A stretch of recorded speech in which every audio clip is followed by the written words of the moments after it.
Good morning, this is Nicole Ringgold. Today I'm going to show you how to make these really cool earrings. This design was one of my first as a beginning silversmith. All you will need is 12 gauge sterling silver round wire and 20 gauge sterling silver round wire.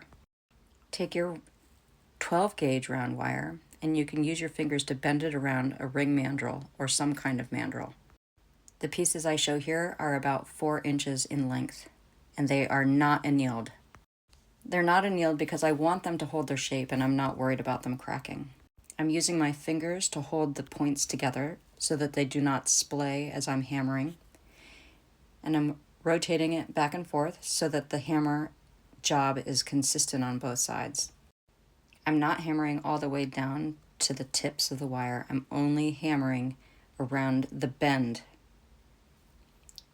And there you can see it's going to hold its shape. Times 2.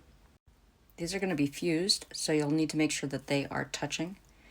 So I take them and I press them one side, switch other side so that they are flush when sitting on your platform. Since these are going to be fused, they must be touching. And then you can do it to the other one.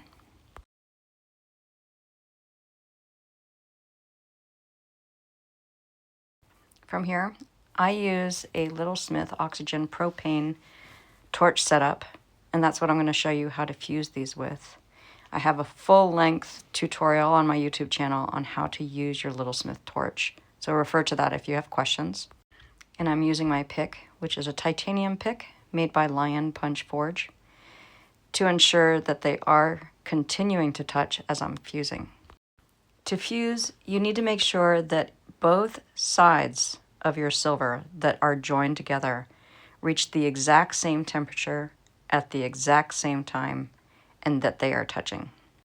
I use my pick to nudge the pieces together, or if one side happens to bounce upward like it did, I can use it to gently press it down to ensure that it's on an even plane with the other side. So now you'll take these teardrop shapes and you will hammer the spots that you just fused. Hammer them flat. I also hammer about 1.5 inches to 2 inches down the teardrop. And do that on the other earring as well.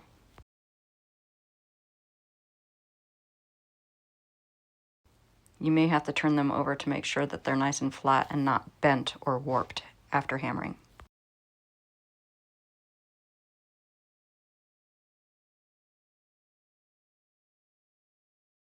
From here, I head over to my flex shaft and I use a separating disc, or sometimes they're called cutoff wheels. Here's the Rio Grande product number. And I use this since I fused that teardrop, the point in the teardrop. It might have a little bit of mass in there that I don't necessarily want.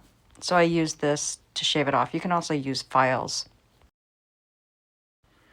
I don't really bother polishing or sanding things down perfectly until later in this process. But if you choose, after you use the separating disc or the cutoff wheel, you could switch over to a black silicone disc to smooth down or slightly polish down what you've just done.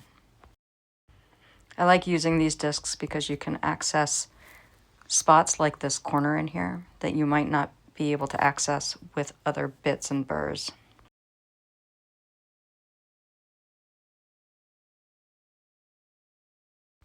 Once this step is complete, I head back over to the ring mandrel. You'll be drilling holes into the curved portion of these earrings, so hammer those curves to make sure that you have enough mass that the wire is wide enough for you to be able to drill the holes without punching out one side or another.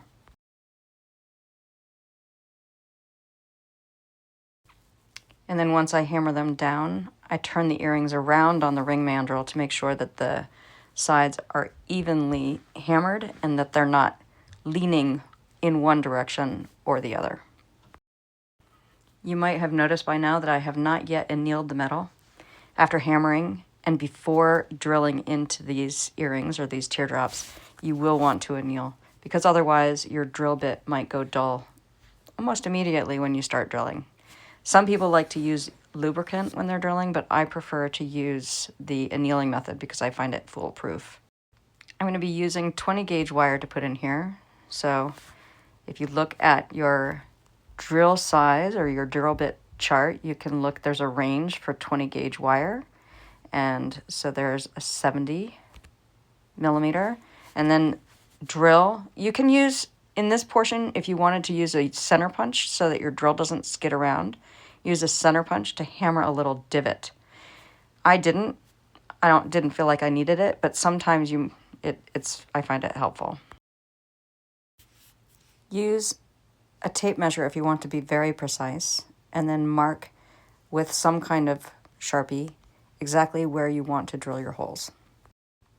And again, if you prefer to use a center punch to create little divots, put these earrings back over the ring mandrel, and you can use a center punch to hammer directly on the mandrel. I'm putting the earrings over, I think this is a chisel handle that's wood, and I can drill directly through the metal and into the wood. And I'm placing it over my bench pin so that I have an anchor. Drilling holes exactly in the center of the wire where I marked with the Sharpie.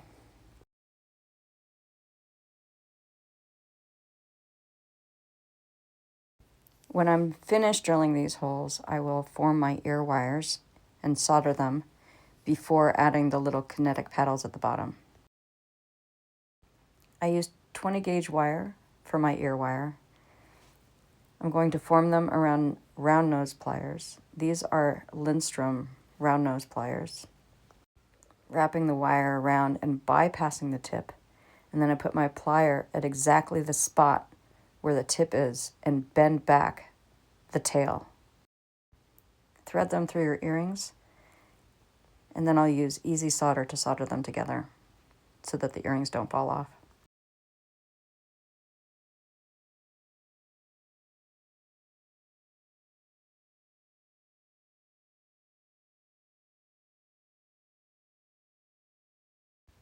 Make sure you flux your silver.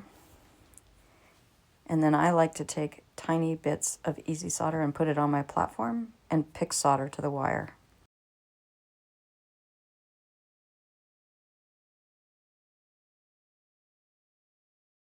Some people prefer sheet solder. I personally have always used and prefer wire solder. So here I'm fluxing. I use Mighty Flux, turning on my torch, and then I'm going to pick solder. So I have a titanium pick by Lion Punch Forge, which I love. You'll want to make sure that your pick is clean and not hot. Heat the solder, sweep in there with your pick to pick it up, heat your piece, and then you can draw the silver through.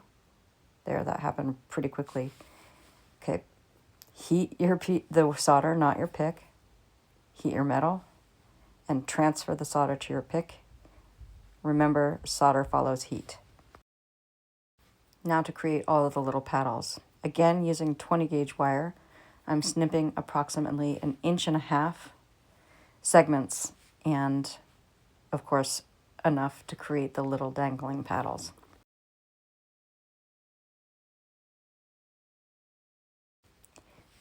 I use tweezers, pick up one piece at a time, and ball that bottom.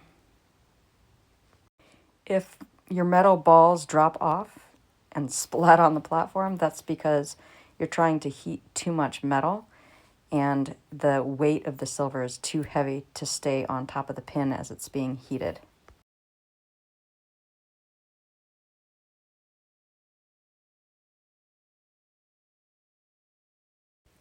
And then once you're done with that, take those little pins over to your anvil. I hold them so that the pin portion is off the platform so that I don't hammer that flat, because otherwise they might not stick in the holes that you've drilled.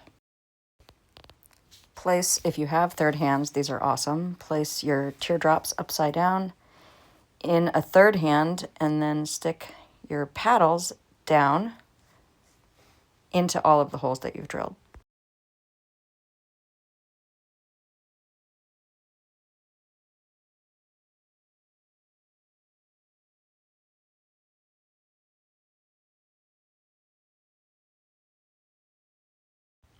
These flush cutters are Lindstrom, and I'm snipping the pins so that they're all an equal length.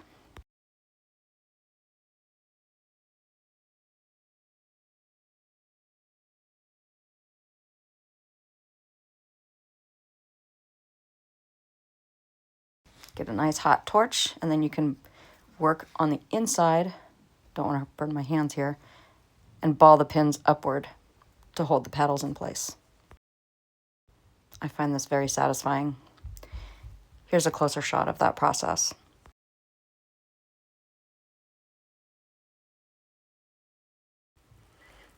Then, once this is done, you can take your ear wires and then form them over something.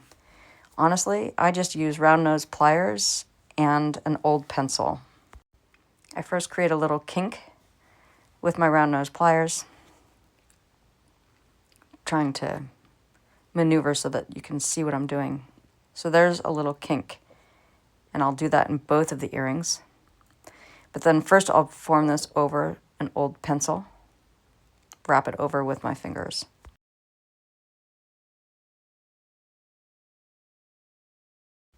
Once I've finished the first ear wire, I leave it on there, form the second ear wire, same as I did the first, and I'll put it on the pencil while the other one is still on there, and that way I can ensure that they are the same length.